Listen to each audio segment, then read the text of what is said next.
తమిళనాడులోని చెన్నైలో ధనుష్ 1983 జూలై 28న జన్మించారు. దర్శకుడు కస్తూరి రాజా కుమారుడు మరియు దర్శకుడు సెల్వరాఘవన్కు స్వయానా తమ్ముడు.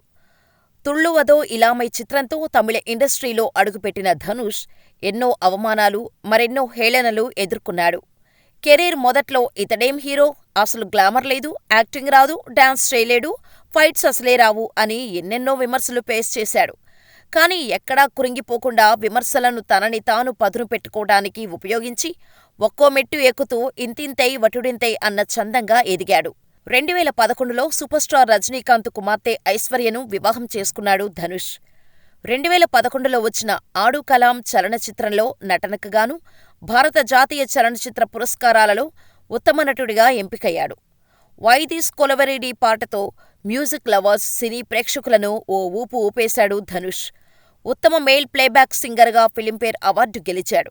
ఉత్తమ నటుడిగా ఆడు కాలం, అసురన్ చిత్రానికి గాను ఫిలింఫేర్ అవార్డులు అందుకున్నాడు ధనుష్. కాగా ధనుష్ వ్యక్తిగత జీవితంలో కొన్ని అనుకోని సంఘటనలు ఎదురయ్యాయి.